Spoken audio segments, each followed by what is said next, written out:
So we have 3 weeks or 3 Sundays left here in this quarter. We're going to go through the life of Joseph this Sunday and also next Sunday, and then we're going to wrap up this class next Sunday because I'll be out of town the last Sunday of the quarter, and so I thought we would just go ahead and push through and finish up Joseph and the rest of Genesis in the next 2 weeks, and then that last week of the quarter, those who are still in town, we'll just combine the classes together and go to Drew's class on that. I think it's January or December the 30th, the last Sunday of the quarter. So we're going to spend our time today and also next week breaking up Joseph's life into 2 phases. The first phase covering today is his time largely in Canaan, and then we'll spend next week looking at his life in Egypt. Joseph is a very interesting character to study. He's one of my favorite characters in the Bible because he, above just about anybody else you think about in biblical account, epitomizes the person who overcomes difficulty. Joseph, more so than really anybody else you can think about, overcomes adversity after adversity and rises up to come out on top, but not through his own actions, but rather through the actions of God. And what we're going to see is look at the life of Joseph is that God is with Joseph throughout his life. And because of God's help, because of God being with Joseph, he is able to overcome so many adversities and keep on rising to the top. And God is going to use Joseph time and time again for his own purposes. All right? So if you think about the life of Joseph, think about how these events play out in his life and the integral role that he has in getting the Israelites to Egypt to survive the famine that would take place many years down the road. And that's going to basically set up then the book of Exodus, which begins with the Israelites in Egypt in captivity. But through Joseph and Joseph's life, his actions, that's how we get the entire Israelite people from Canaan to Egypt so that God can then rescue them out of bondage in Egypt and give them the promised land once again. That's played out in the book of Exodus. All right, so a quick review about the 12 tribes or the 12 sons of Jacob. So we know that Jacob was one of the twin sons of Isaac. He was the younger of the two, but God chose Jacob to establish that covenant with that was given before to his grandfather Abraham and his father Isaac. Jacob eventually married 2 women, sisters, Rachel and Leah, and each of those 2 wives also gave Jacob their handmaids. And so through these 4 women, Leah, Rachel, Zilpah, and Bilhah, 12 sons were born to Jacob. The first 4, Reuben, Simeon, Levi, and Judah, these are the 4 of the oldest of the 12, and they were all sons of Leah. During the first, many years, Rachel was barren and couldn't have any children. So after Leah, her sister, had 4 sons, then Rachel decided, well, I can't have any kids, so I'm going to give Jacob my handmaid. So she gave Jacob Bilhah, and then through Bilhah, Jacob then had 2 sons, Dan and Naphtali. Well, then Leah said, well, hey, if you're going to do that, well, then I'll do it too. So then Leah gave Jacob her handmaid, Zilpah, and then through Zilpah, Jacob had 2 sons, Gad and Asher. And then we move back to Leah. After that, Leah then had 2 more sons, Issachar and Zebulun. And then through all this time, through all these 10 sons, Rachel is still barren. She hasn't had any children. And remember, Rachel is the favorite. That's who Jacob wanted to marry the whole time. He sort of ended up with Leah because he was tricked by their father. But eventually, after these other 10 sons were born, Rachel finally became pregnant, and she had Joseph and then lastly Benjamin. So these were the 2 youngest of Jacob's 12 sons. Because Joseph and Benjamin were the sons of his favorite wife, Rachel, they were also his favorite children. And Jacob's favoritism toward Joseph specifically was going to lead to a lot of problems. All right, so we'll pick up our account in Genesis chapter 37 with this kind of background in mind. So turn, if you haven't already, to Genesis chapter 37. and we'll begin our look at the life of Joseph. All right, starting in verse 2. These are the generations of Jacob. Joseph, being 17 years old, was pasturing the flock with his brothers. He was a boy with the sons of Bilhah and Zilpah, his father's wives, and Joseph brought a bad report of them to their father. Now Israel loved Joseph more than any other of his sons, because he was the son of his old age. And he made him a robe of many colors. But when his brothers saw that their father loved him more than all his brothers, they hated him and could not speak peacefully to him. All right, so this is the first of 3 strikes against Joseph. Now, these strikes are not anything Joseph did bad. All right, he's more or less innocent in all of this. Just the situation around him created this. But there's going to be 3 major events outlined here in 37 that give reason for the brothers of Joseph, these 10 older brothers, to really have it out for Joseph. And so the first one here is this coat of many colors. Because Joseph was the son of Rachel, Jacob's favorite wife, he showed high favoritism toward Joseph. And he was also one of the youngest. He was the next to the youngest in these 12 sons. But because of what we know about Jewish culture or culture back here with the patriarchal age, where should Joseph have fallen in sort of the hierarchy of children? All right, at the very end, right? So who was the oldest, right? We'll go back to this picture before. Who was the oldest of all 12 sons?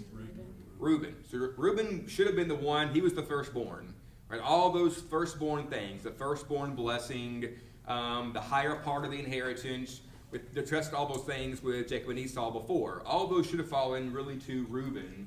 Joseph, being next to last in order of birth, should have been, the end of the totem pole, the very bottom. But Jacob is going to show him favoritism. So let's say, put yourself in the position of these other sons. You're Reuben, for example. You're the firstborn. Historically, based off of tradition, you should be the one getting all those firstborn kinds of things. But your father is showing high favoritism towards not number 2, not number 3, but number 11 in this line of 12 sons. All right, so that's the first strike against Joseph. Again, not his fault, but this is the environment that he's sort of placed into. All right, so let's look at strike 2 now. Beginning in verse 5. Now Joseph had a dream, and when he told it to his brothers, they hated him even more. He said to them, Hear this dream that I have dreamed. Behold, we were binding sheaves in the field, and behold, my sheaf arose and stood upright, and behold, your sheaves gathered around it, and bowed down to my sheaf. His brothers said to him, Are you indeed to reign over us, or are you indeed to rule over us? So they hated him even more for his dreams and for his words. All right. Joseph is a prophet. God gives him a dream, a vision, which we know from the whole picture is going to come into play as being true. And so he tells his dream to his brothers. This is a prophetic dream. And the dream is that they're going to bow down to him. Now, he's already the favorite of their father. He got this nice fancy coat that none of them got. And now he's having a dream, which when he tells them, the dream implies that they're all going to bow down to him. All right, strike number 2. All right, now let's move on to number 3. Verse 9. Then he dreamed another dream and told it to his brothers and said, Behold, I have dreamed another dream. Behold, the sun, the moon, and 11 stars were bowing down to me. But when he told it to his father and to his brothers, his father rebuked him and said to him, What is this dream that you have dreamed? Shall I and your mother and your brothers indeed come and bow ourselves to the ground before you? And his brothers were jealous of him, but his father kept the saying in mind. All right, now, dream number 2. Again, another prophetic dream from God. Joseph tells the dream to his father, to his brothers, and now not just his brothers, but his father, his mother as well, the sun and the moon in the dream, are all going to bow down to Joseph. So these 3 strikes, two dreams, and then the favoritism of his father are all really sowing seeds of jealousy and of hatred amongst his brothers toward Joseph. So that's the place that Joseph is in. Moving on into the rest of the story here. And he's still a young man at this point in time.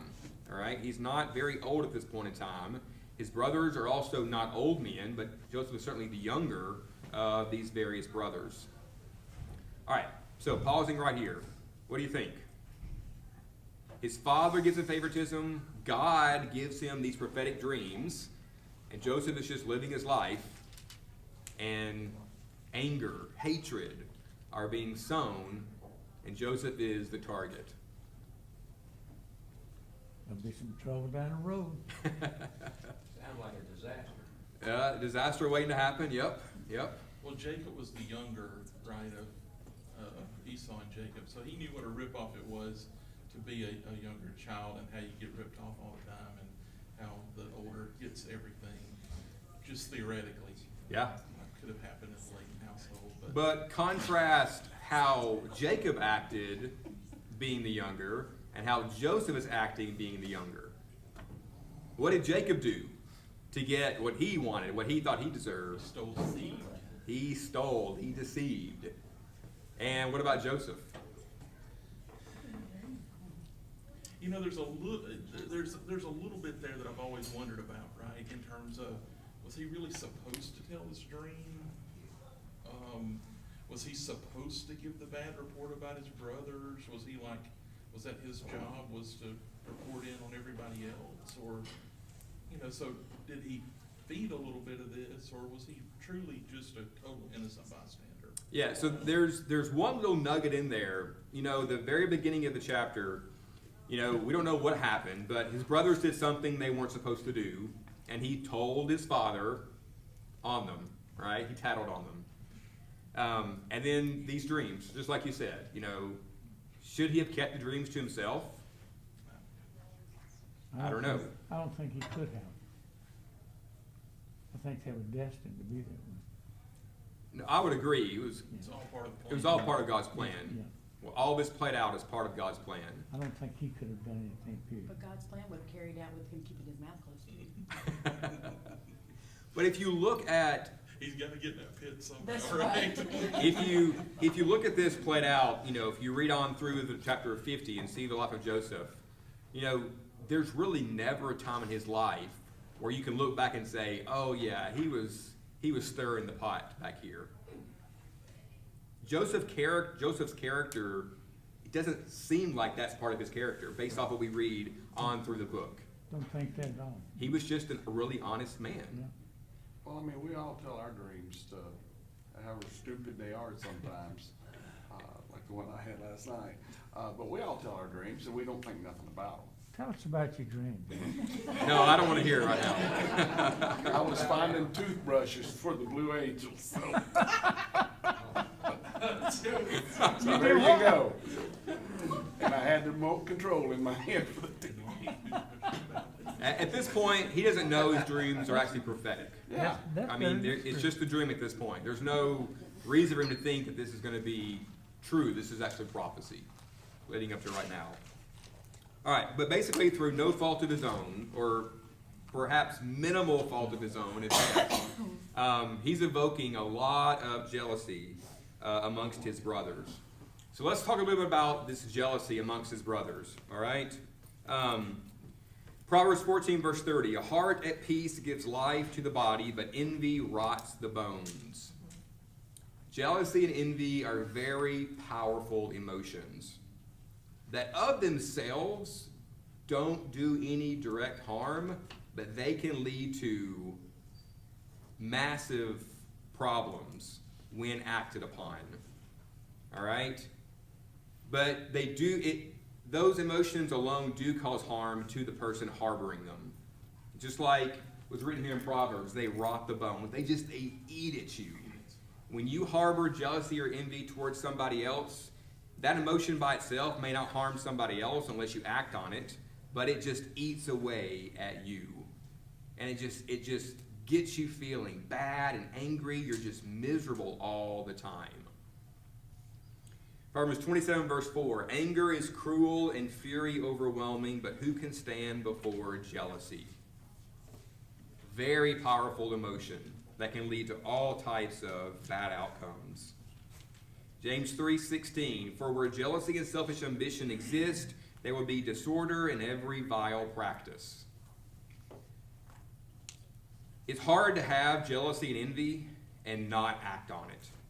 Very different. When someone does have those emotions towards someone else, there's a high chance that person's going to act on those emotions. It's gonna come out in some way. It's going to be presented, manifested in some action. Maybe small, maybe. Whether small or big, though, it's going to It's be gonna come. bad. It's gonna come. It leads to, as James says, disorder in every vile practice. A lot of times sometimes you don't even realize you are coming out with these emotions. They're just from what's down inside you, you're not purposely doing it, but it's there. It can come out in subconscious ways Yeah. without you even knowing what you're doing. Right, right. And then, they're listed here with the works of the flesh in Galatians chapter 5. Works of the flesh are evident: sexual immorality, impurity, sensuality, idolatry. There's more in the list here. Jealousy and envy are both in this list in Galatians 5. I'll warn you, as I warned you before, those who do such things will not inherit the kingdom of heaven. Those emotions, those are criteria to lose your spot in heaven. They are very bad emotions. And these brothers of Joseph, were harboring these emotions toward him based off of these events. The favoritism his father gave to him and the dreams that God had given to him. So the brothers, these emotions of envy and jealousy are just festering inside of them, all because of things that Joseph really didn't even do. He was more or less innocent in all this. But just because of their anger towards him, they're going to eventually do some pretty vile things toward him. So what about Joseph? Now put yourself in the position of Joseph, okay? You are the 11th amongst 12 sons. Your father likes you more than the others, so you probably feel good about that. But because of that, your brothers, oh man, they just hate your guts. All right? Think about his level of isolation, how he must have felt amongst these brothers, amongst this, quite large family. In Matthew 7:14, for the gate is narrow and the way is hard that leads to life, and those who find it are few. Joseph was a very good man. He had a high level of integrity, a high level of character that we can see, as we read through his life. But he was a minority in this, not unlike ourselves today. And Jesus tells us here in the book of Matthew that the gate is narrow and the way is hard that leads to life. There's not going to be that many people. The minority are the ones who travel that path of high character, high integrity. And it's not going to be easy. Joseph did not have it easy. He had it really hard. Played out here, and then played out even more so when he gets sold into slavery and into Egypt. John 15, verse 19, if you were of the world would love you as its own. But because you are not of the world, but I chose you out of the world, therefore the world hates you. So this is speaking to us today. The world's going to hate us, not unlike how Joseph's brothers hated him because he was different, because his character was at a very high level. Colossians 3:2, set your minds on things that are above, not on things that are on the earth. We can't let our isolation within the world dictate how we act. We can't let hatred, we can't let persecution, we can't let all these things that may happen to us dictate how we act here on the earth, because we have to keep in mind that our goal is at a much higher level. Our goal is a spiritual goal, a heavenly goal. And then Revelation 2:10 tells us, do not fear what you are about to suffer, be faithful unto death, and I will give you the crown of life. All right, Joseph was faithful. Joseph was steady in his course. He's going to experience a lot of hardship. He's going to experience a lot of problems in his life. But his level of faithfulness is going to be steadfast. And because of that, God is going to use him, and God is going to be with him, and he's going to keep on rising from these adversities that he faces. So let's start looking at the first of these adversities. All right, the plot. Genesis 37 and verse 12. Now his brothers went to pasture their flocks, their father's flock near Shechem, and Israel said to Joseph, Israel's Jacob, are not your brothers pasturing the flocks at Shechem? Come, I will send you to them. All right, skip down to verse 18. They saw him from afar, and the brothers, that is, and before he came near to them, they conspired against him to kill him. So the brothers are out keeping the flocks. Jacob, the father, sends Joseph out to check on them and see how they're doing. They see him coming by themselves, and their hatred is so bad, they're plotting how they're going to kill him. Here he comes. Here comes the dreamer. Here comes that brother that our father loves. Let's kill him. That's the level at which their jealousy has risen to this point. Verse 19, they said one to another, here comes this dreamer. Come now, let us kill him and throw him into one of the pits. Then we will say that a fierce animal has devoured him, and we will see what will become of his dreams. You can just hear the tone in their voice. After we kill this guy, let's see what happens about these dreams. Are we going to bow down to a dead man? But when Reuben heard it, the oldest, maybe some level of, appropriate thinking here, Reuben heard it, he rescued him out of their hands, saying, let us not take his life. So this is Reuben, the voice of reason here. Hold on, guys, hold on. Let's not kill him. Reuben said to them in verse 22, shed no blood, throw him into this pit here in the wilderness, but do not lay a hand on him, that he might rescue him out of their hand to restore him to his father. So Reuben's got his own plot going on, all right? Throw him in the pit, and then Reuben says to himself, I'll come back later, and I'll pull him out of the pit. So Reuben's showing some degree of, thoughtfulness, whereas the brothers they're full-on angry here. Verse 23, so when Joseph came to his brothers, they stripped him of his robe. And verse 24, and they took him and threw him into a pit. The pit was empty, there was no water in it. All right, so here's the plot.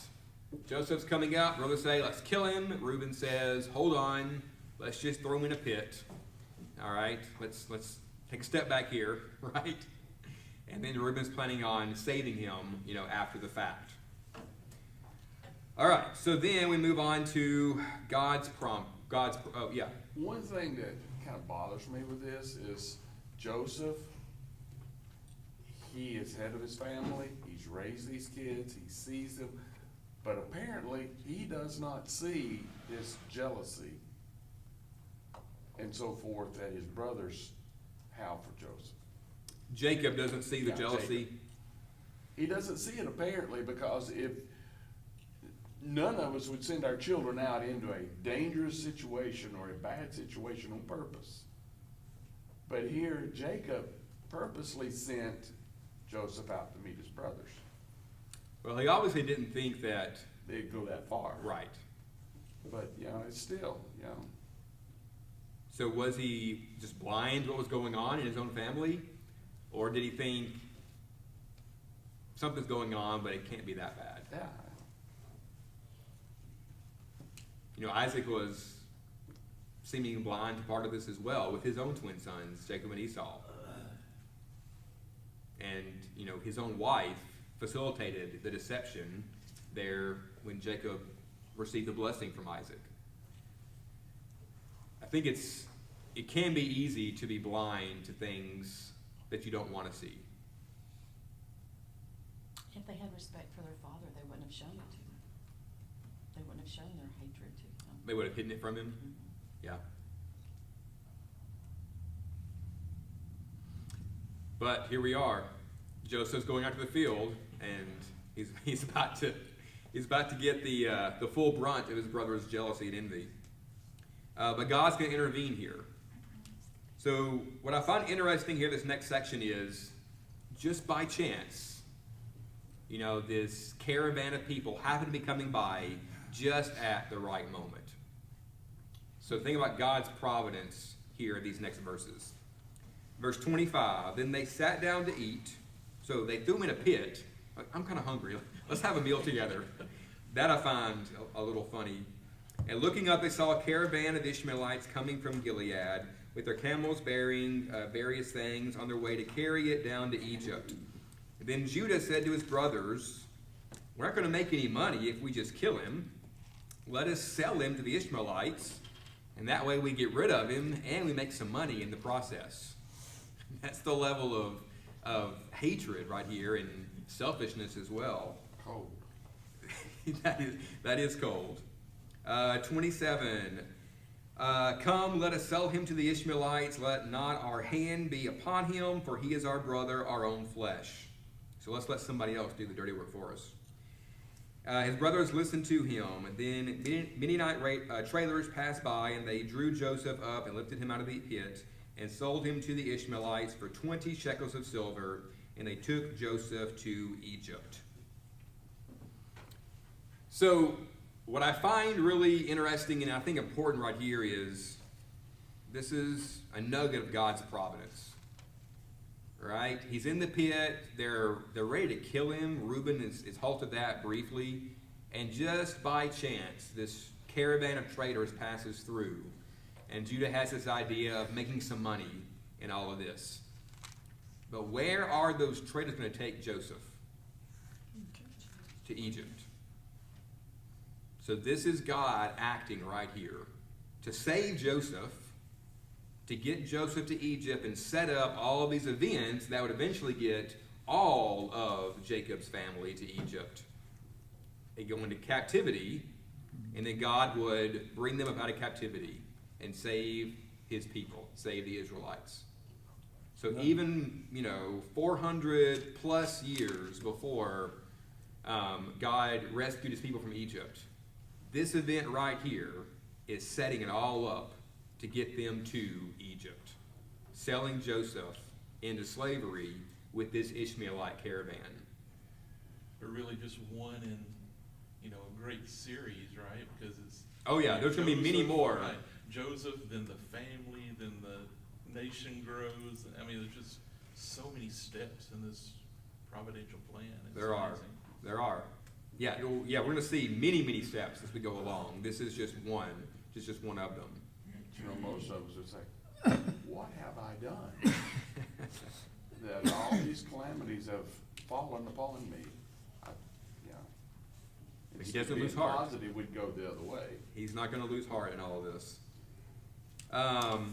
So then, if you remember back to our look last week at the life of Jacob, we said there were 4 phases in Jacob's life.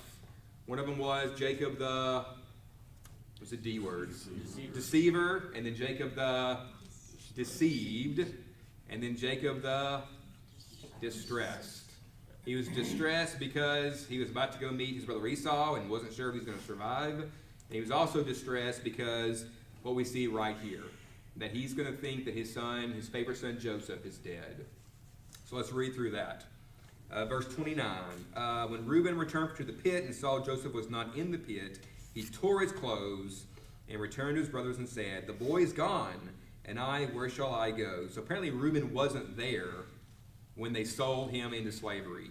He might have intervened if he had been there, but he wasn't. So when he comes back, Joseph is gone. He's like, oh no, what's happened?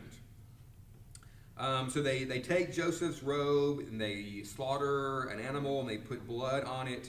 And then, let's see, verse 32, and they sent the robe of many colors and brought it to their father and said, this we have found. Please identify whether it is your son's robe or not.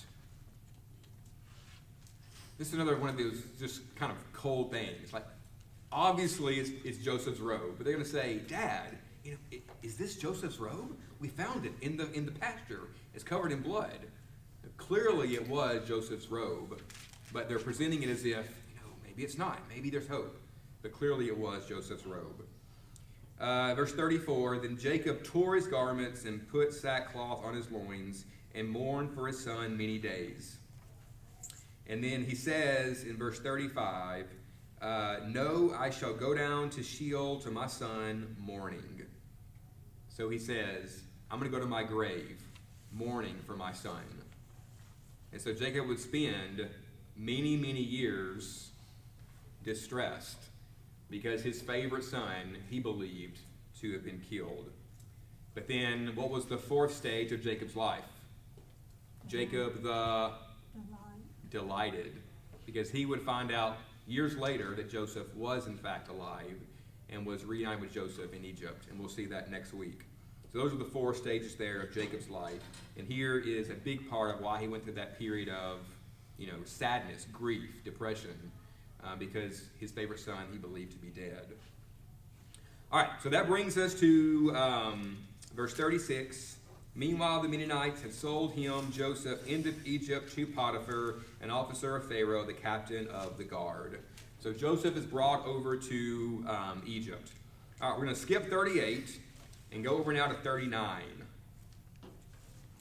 And so it's going to keep on getting worse here. We're not going to read through all the text here. I'll just kind of summarize the story. Joseph is sold to Potiphar, who is captain of the guard in Egypt. Joseph does all the right things. All right, his brothers have just sold him into slavery, his own brothers. And whereas he could have just fallen into despair and just said, I give up, he doesn't. He does all the right things. He works hard. God is with him. And God raises him up in Potiphar's house, where Joseph is over everything in Potiphar's house. Potiphar's wife takes a liking to Joseph, tries to get Joseph to commit adultery with her. He refuses several times. This is an ongoing series of events. Finally, he runs away from Potiphar's wife. She grabs and holds on to his garment. She lies to her husband and tells Potiphar that he essentially tried to rape her. And, of course, the husband gets very upset and throws Joseph into prison. And so we're going to finish up 39 now with Joseph in prison.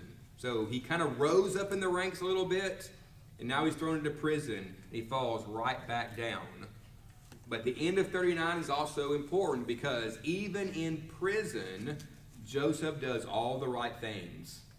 And the guards place a high level of trust and faith into Joseph.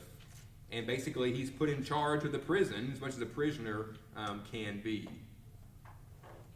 So first adversity, his brothers hate him. They sell him into slavery. He rises up in Potiphar's house. Potiphar's wife lies about him. He tries to sexually assault her. And they throw him in prison. He drops right back down to the bottom again. And then he's rising back up in prison once again through his actions. So, and we'll stop there for today, and we're going to pick up that story next week. But in our last few minutes here, we know much more what happens later on because we've studied this before. But up to now, how would you describe the characteristics of Joseph? What adjectives would you use to describe Joseph? Or in other words, why did God stay with Joseph? Why did God bless Potiphar's house? Because Joseph was in it. Why did God stay with Joseph when he was in prison and raise him up to be an important prisoner there in the dungeons of Egypt? I think he was honorable. All right, he was honorable. He was an honorable man. In what way? He did what was right.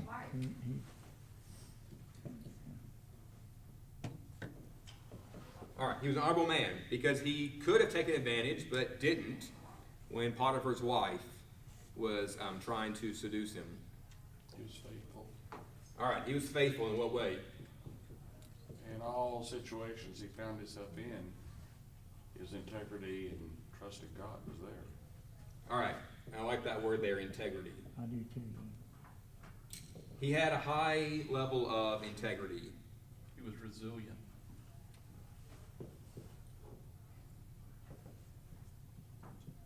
Is that how you spell resilient? There's another I. Something like that. What else? He didn't complain. He was not a complainer. He was a worker. He wasn't only just faithful to God, he was faithful to Potiphar, and he was faithful to the prisoners and every situation. Faithful to his employers. Yeah, he was a hard worker. He was placed in Potiphar's house as a slave, and he worked hard in that role. He was faithful to his boss. He saw the good in things, not the bad.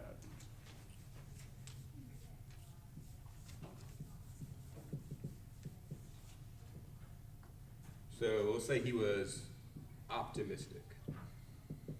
He had to be good looking or he wouldn't have killed that woman. All right, the Bible says he was a handsome man.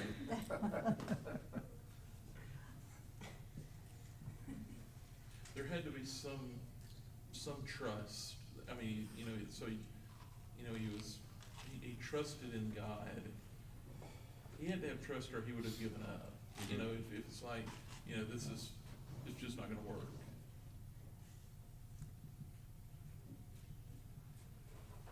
But So- did he realize this was from God? Because God is never mentioned in the story.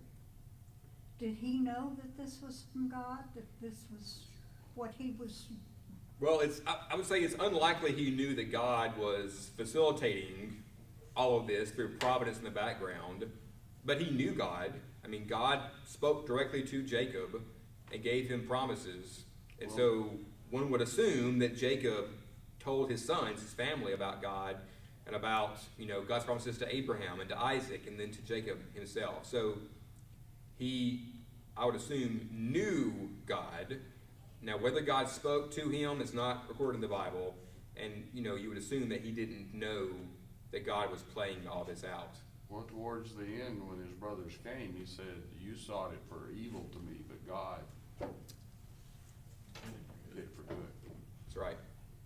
So he had some inkling with God in that. I think so.